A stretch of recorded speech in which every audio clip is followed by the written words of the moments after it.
नजर करी विगतवार समाचार पर महत्वपूर्ण समाचार के गांधीनगर में मुख्यमंत्री की अध्यक्षता में केबिनेट बैठक योजाई।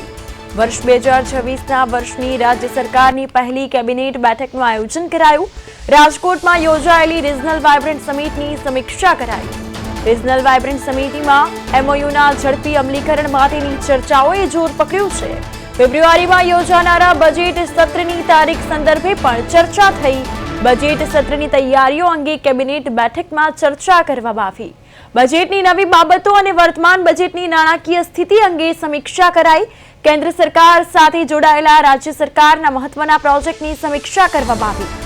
राज्य सरकारना अन्य नीति विषयक बाबतों पर चर्चा थई।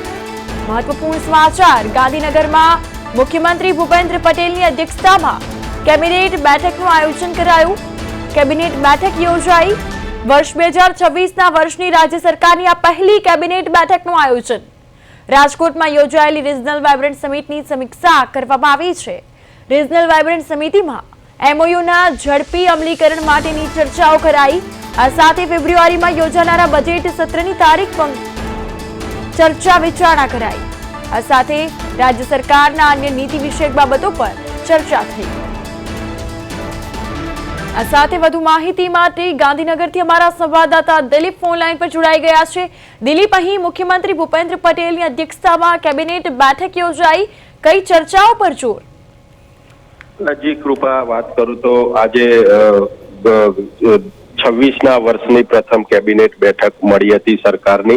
ભૂપેન્દ્રભાઈ પટેલની અધ્યક્ષતામાં કેબિનેટ મળી હતી ને આ કેબિનેટ બેઠકની અંદર તાજેતરમાં જે રાજકોટ ખાતે વાઇબ્રન્ટ સમિટ યોજવામાં આવી હતી તે બાબતની ચર્ચા કરવામાં આવી હતી। તે ઉપરાંત તેમાં જે એમઓયુ કરવામાં આવે છે તેના ઝડપી અમલીકરણ બાબતની પણ ચર્ચા કરવામાં આવી હતી।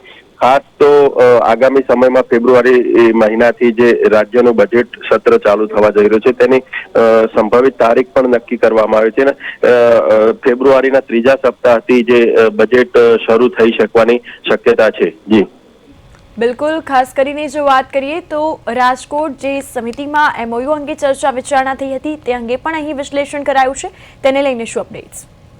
हाँ ચોક્કસ સરકાર દ્વારા ચાલુ વર્ષથી ઝોન વાઇઝ વાઇબ્રન્ટ સમિટનું આયોજન કરવામાં આવ્યું છે। ત્યારે આ વખતે રાજકોટની અંદર વાઇબ્રન્ટ સમિટ યોજવામાં આવી હતી અને વાઇબ્રન્ટ સમિટની અંદર જે એમઓયુ થયા છે તે એમઓયુનું ઝડપી અમલીકરણ થાય અને તેમાં રિજનલ જે વાઇબ્રન્ટ સમિટ છે તેના અમલીકરણ અને જે નવા ઉદ્યોગકારોને છે એમને ઝડપથી કોઈ પણ પ્રકારની સમસ્યાનો સામનો ના કરવો પડે તે બાબતની પણ સૂચનાઓ કરવામાં આવી હતી। બિલકુલ દિલીપ, તમામ માહિતી અપડેટ્સ બદલ આપનો આભાર।